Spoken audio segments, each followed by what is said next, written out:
नमस्कार. आपण चतुर्वेद चिंतनामध्ये सामवेदाचं चिंतन करतो आहोत. सगळ्यांना अभिवादन करतो.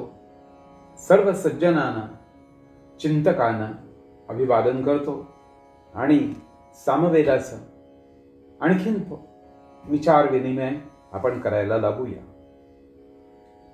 छांदोग्य उपनिषदामध्ये सामवेदाचं जे उपनिषद आहे, पहिल्या खंडात सामालाच उद्गीत असं म्हटलेलं आहे आणि जो याची उपासना करतो त्याला धर्माची प्राप्ती होते असं म्हटलेलं आहे. लक्षात घ्या, उद्गीतालाच ओंकार असंही म्हटलेलं आहे आणि ओंकाराचा ज्याचा अभ्यास होतो त्यालाच उद्गीत म्हणजे काय हे हळूहळू कळायला लागणार आहे. दुसऱ्या खंडात ऊर्ध्व लोकात ज्या 5 प्रकारांनी सामाची उपासना केली जाते ते प्रकार सांगितलेले आहेत. पृथ्वी म्हणजे हिंकार, अग्नी म्हणजे प्रस्ताव, अंतरिक्ष म्हणजे उद्गीत, आदित्य म्हणजे प्रतिहार आणि द्युलोक.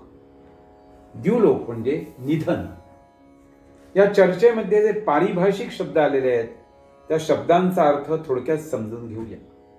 हिंकार, हिम हिम हा शब्द अगदी खालच्या सुरात उच्चारणे म्हणजे हिंकार. प्रस्ताव, सामगायनातील सुरुवात दाखवणारा पहिला शब्द म्हणजे प्रस्ताव.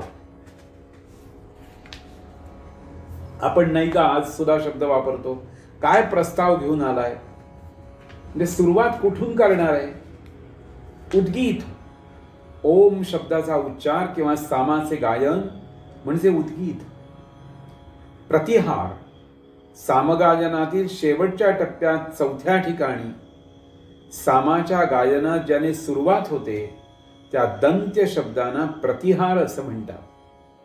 आणि निधन हे एकत्रितरित्या जे सामगायन केले जाते त्यातील अखेरचा भाग म्हणजे निधन असं म्हणतात. ऊर्ध्व आणि अधोलोकातील हे 5 प्रकारचे साम जो जाणून घेतो त्याला या दोन्ही लोकातील सुखे प्राप्त होतात. आपण म्हणतो ना, इह पर कल्याण झालं, ते इथंही झालं आणि तिथंही झालं. आता याच्यामध्ये आणखीन एक भाग आलेला आहे. वृष्टीमध्ये म्हणजे घनघोर पावसामध्ये 5 प्रकारचे साम कसे दिसतात तर ते असे दिसतात म्हटलेलं आहे. पावसाच्या आधी सुटणारा वारा तो म्हणजे हिंकार आहे. पावसाळी ढग म्हणजे प्रस्ताव आहे. कोसळणारं पाणी म्हणजे उद्गीत आहे. गडगडाट म्हणजे प्रतिहार आहे आणि जो पाणी ग्रहण करतो ती क्रिया म्हणजे निधन आहे. निधन म्हणजे त्या विशिष्ट घटनेतील शेवटची कृती. पाऊस पडल्यानंतर तो पाऊस जो पडलेलं पाणी आहे ती जमीन शोषून घेते ते म्हणजे निधन आहे. सृष्टीतील सर्व घटकांना सामावून घेणारं जे वर्णन आहे की जे ऋग्वेदातल्या ऋचांची आठवण करून देते. निसर्गाशी तादात्म्यच यातून व्यक्त केलेला आहे. साम हा एक उद्गारच आहे. तो आपल्या शरीरातून निनादत असतो आणि आजूबाजूच्या आपलं जे जग व्यापणाऱ्या निसर्गातूनही तोच साम प्रतिध्वनित होत असतो. जो हे रहस्य जाणून घेतो त्याला श्रेष्ठ आनंद प्राप्त होतो. या ठिकाणी वाणीच्या माध्यमातून 7 प्रकारच्या सामांची उपासना करावी असंही म्हटलेलं आहे. जो माणूस वाणीचं सामर्थ्य जाणून घेतो त्याला मुबलक अन्न तसंच अन्न पचवण्याचंही सामर्थ्य मिळतं. यात सूर्योदयापासून सूर्यास्तापर्यंत वेगवेगळ्या वेळी सूर्याची जी वेगवेगळी रूपं दिसतात त्या रूपांची सामाच्या द्वारा उपासना करायला सांगितलेली आहे. बघा, उषः काल झाला असं आपण म्हणतो, संध्या समय झाला, मध्यान्ह झाली, सायंकाल झाली आणि आता अगदी सूर्य मावळायला लागला. सूर्याच्या ज्या अवस्था असतात त्या प्रत्येक अवस्थेला वेगवेगळे सामाचे मंत्र म्हटले जातात आणि त्यावेळेला त्या रूपामध्ये त्या सूर्याची उपासना सांगितलेली आहे. सामाची गायत्र उपासना म्हणजे काय तेही या छांदोग्य उपनिषदामध्ये सांगितलेलं आहे.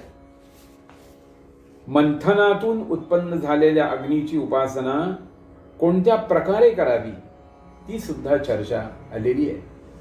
आपण अग्नीची उपासना ज्यावेळी करू लागतो, काडेपेटीतून काडी ओढून अग्नी निर्माण करणं आणि 2 लाकडांवर लाकूड घासून त्यातून अग्नी निर्माण करणं, हा दोन्हीमध्ये फरक आहे. जो तसा निर्माण झालेला, मंथन करून निर्माण झालेला अग्नी आहे, त्याची उपासना कशी करावी हे या सामवेदाच्या याच्या भागामध्ये दिलेलं आहे. घर्षणाने उत्पन्न झालेला अग्नी, हिंकार, धूर असलेला अग्नी, प्रस्ताव, चांगला पेटलेला अग्नी, उद्गीत, अंगारयुक्त अग्नी, प्रतिहार आणि विझलेला अग्नी, निधन. जठराग्नी आपल्या शरीरातही राहतो, त्यामुळे प्रत्येक रूपातील अग्नीचा आपण आदर केला पाहिजे हे इथं आपल्याला सांगितलंय. जसा बाहेर अग्नी दिसतो, हिंकार, घर्षणाने उत्पन्न झालेला अग्नी, थोडी थोडी भूक लागायला लागलेली, आणखीन थोडंसं काम केलं, त्यानंतर त्या भुकेला वाचा फुटायला लागली, मला आणखी थोडं जेवलं पाहिजे बरं का, काहीतरी केलं पाहिजे.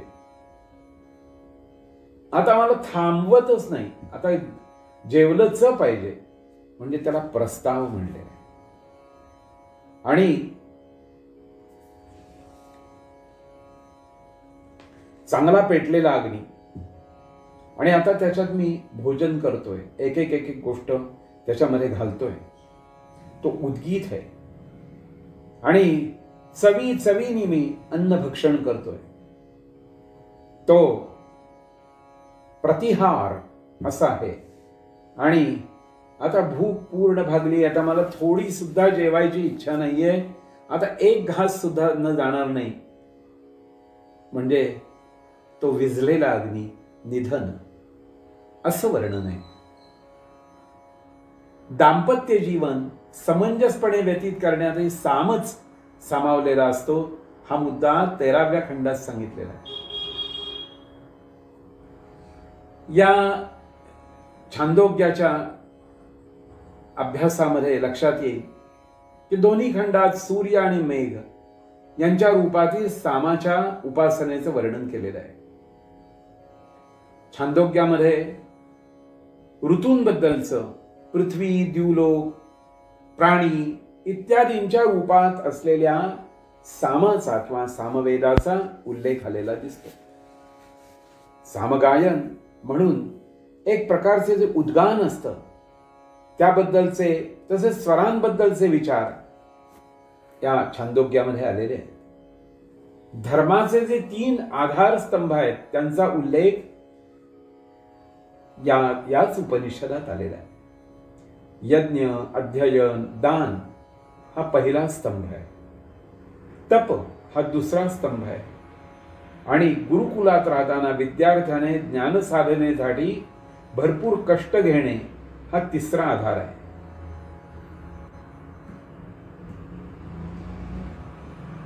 यामध्ये आणखीनही प्रातःकाळी, मध्यान्ही, सायंकाळी करायच्या यज्ञांचंही वर्णन आहे. थोडक्यात यज्ञ हा एक अविभाज्य भाग वेदामध्ये दाखवलेला आहे, आणि त्याचा विचार आपण जरूर करणं आवश्यक आहे. आज आपण यज्ञ विसरून गेलेले आहोत. एक घरात छोटंसं काहीतरी हवन केलं म्हणजे आपल्याला वाटतं की मी फार मोठं काहीतरी केलंय, पण नित्यतेला फार महत्व आहे. आम्ही सगळीच नित्यकर्म सोडून दिलेली आहेत, आणि केव्हा तरी काहीतरी थोडंसं करतो, आणि वा वा वा वा खूप काहीतरी झालं म्हणून असं म्हणतात की निरस्त पादपे देशे एरंडोपी द्रुमाजते. तिथं काहीच नाहीये, तिथं एरंडालाच महावृक्ष म्हटलं जातं. अशी स्थिती आजची झालेली आहे.